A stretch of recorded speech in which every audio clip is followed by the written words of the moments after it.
The ZERØ Show proudly presents the Ziggy Smõx Superbo Supreme King Size Cigarette Comedy Show. Starring Ziggy Smõx.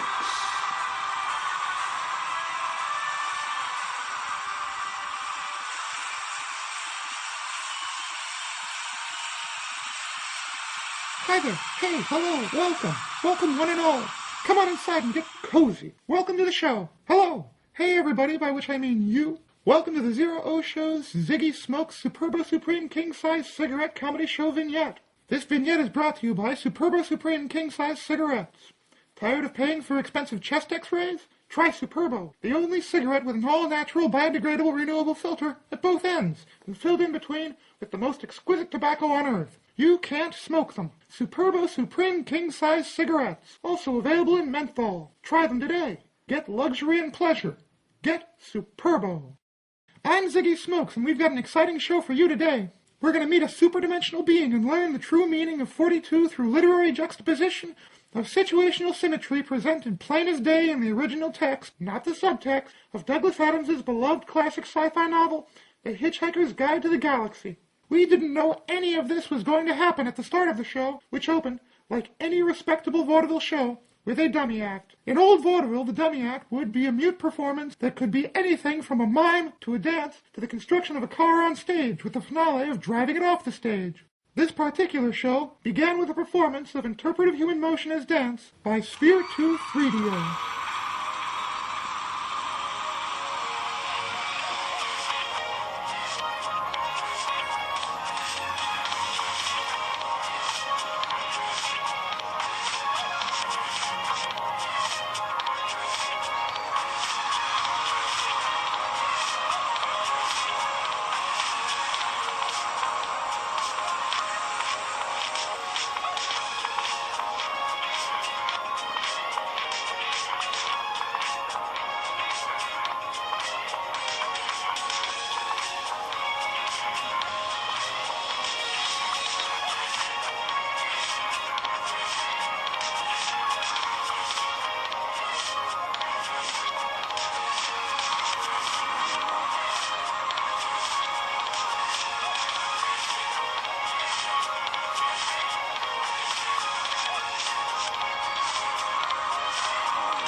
And that was Sphere 2 3DO's hologrammatic interpretation of human movement as dance. Thank you, Sphere 2 3DO. You have a message to share? Well, there's the crowd. There's the camera. Go right ahead and tell the whole audience. All right. Thank you, Sphere 2 3DO. And now I want to talk about the wonders of slime mold and silt. The most interesting subjects in the universe. Meanwhile, elsewhere in the universe.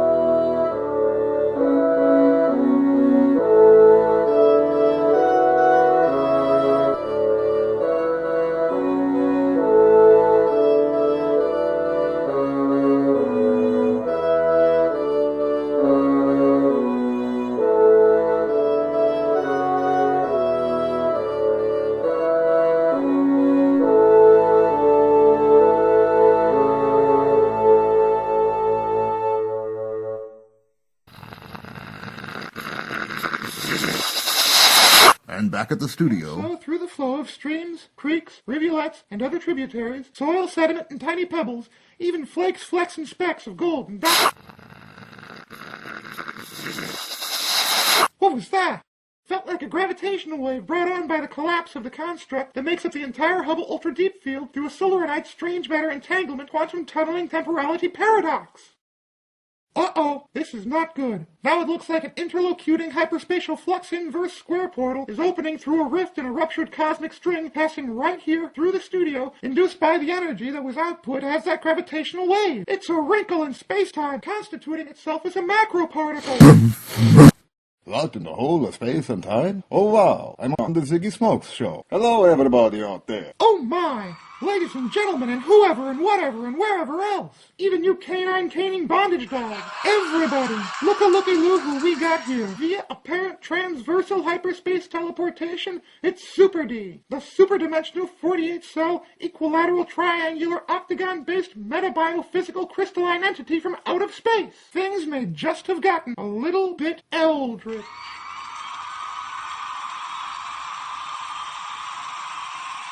Hello, Ziggy. Thanks for somehow having me on your show. Hiya, Super D. Do you have any thoughts about silt or slime mold? Oh, yes.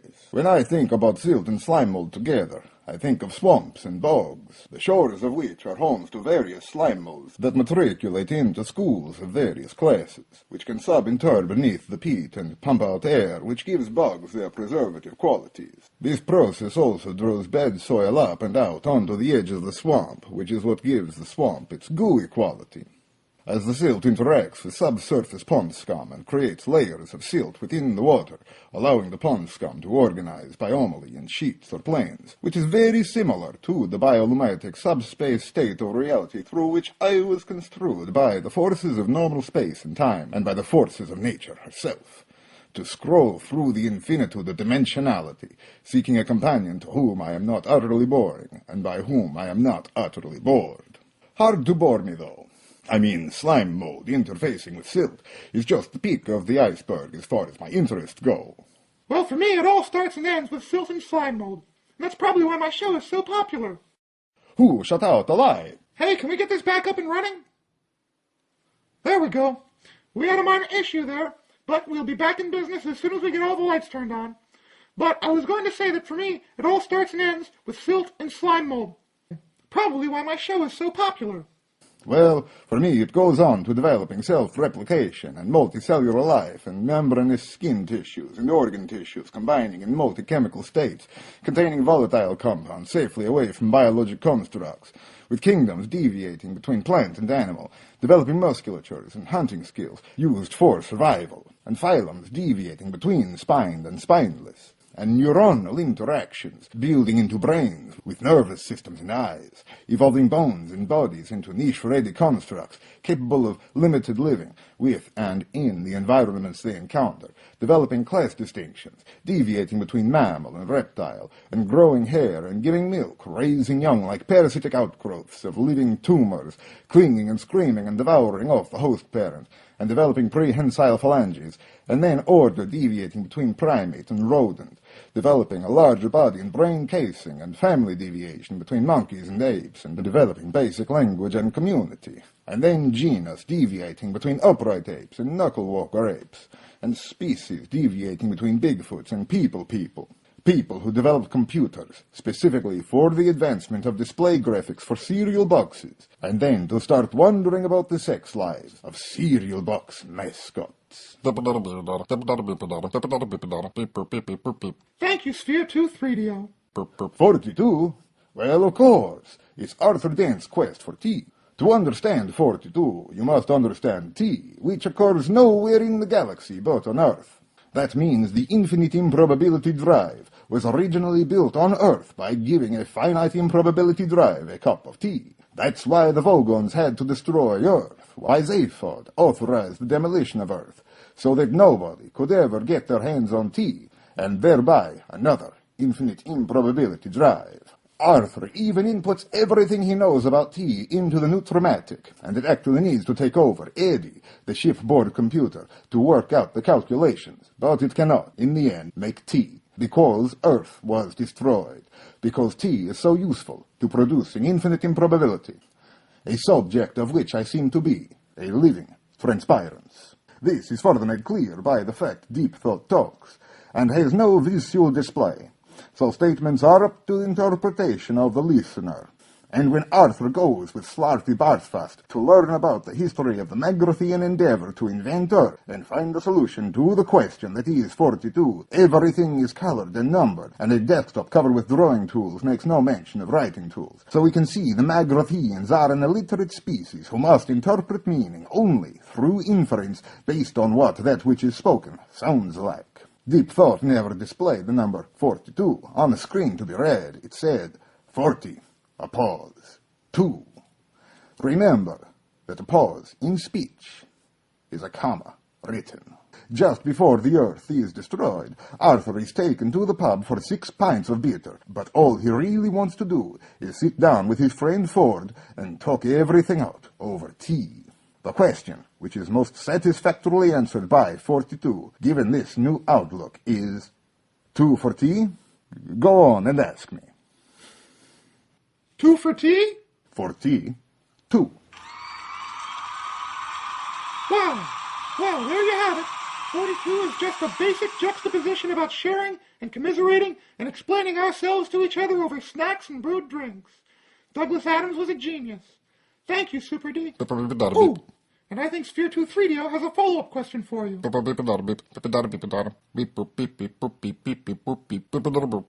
Absolutely. And so now you know that, too. And that's why Zero Old School had to run this vignette. Because sometimes things even more interesting than Silt and slime will happen. And this time, it happened here on my show. So long. Maybe something else interesting will happen and I'll be back again. TTFN. Don't smoke me. I'll kill you. I don't care who I kill.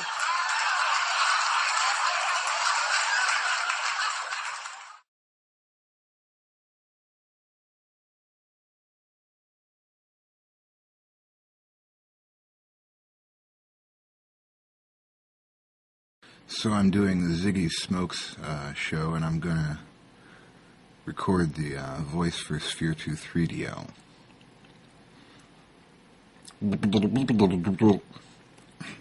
Beep beep beep. Beep beep beep beep beep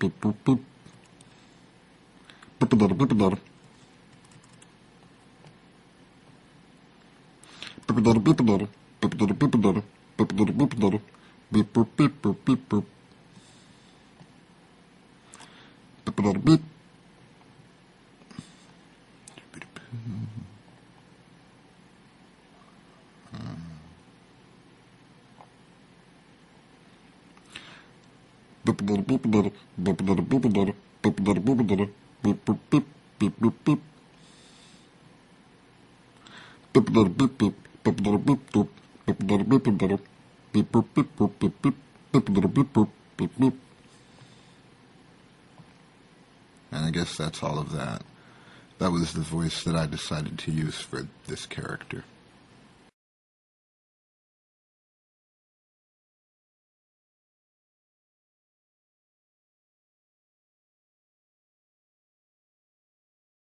One that you don't want to miss. He's a very, very open, vulnerable, honest, and hilarious individual who was Reinhard Genzel. Genzel. He didn't get more into physics to become a great athlete. Reinhard Genzel truly is one of the greats, and he is such a great person. Here are comments. Here is my comment. It says, Reinhard Genzel is one of the most gentle and humble gentlemen in the world. A brilliant researcher and a man who never jumps to conclusions. Great episode, Brian. And it got a heart. Heart from Brian.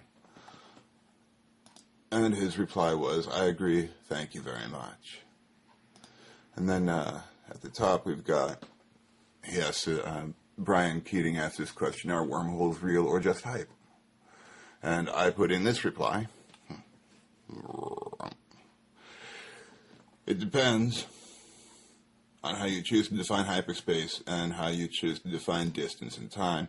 If the properties of space are reversed on approach to singularity, and if speed is not distance over time, but space over expansion, and if hyperspace can be traversed faster than normal space, as that expansion, while time and space are reversed near singularity, then wormholes are not just hype. To which Brian Keating replied, And he didn't reply, question mark. He didn't say, with an ellipsis like I'm thinking about that. He typed HNMMM. HNMMM. Like that's like Tim Allen talk. And being a science fiction writer, when my idea, and Dr. Brian Keating isn't just some scientist, and he's co-director of the Arthur C. Clarke Center for Human Imagination, and I present my science fiction concept, and he replies, So I feel good about that. That to me is a good review. That's a good review of my sci-fi from a person who is a valid reviewer of it. So thank you, Dr. Brian Keating, because I feel really good about that. So Zero Skull says Brian Greene is a charlatan. Thank you, Zero Skull. I appreciate that. The Brian Greene story, or just like, wow, you guys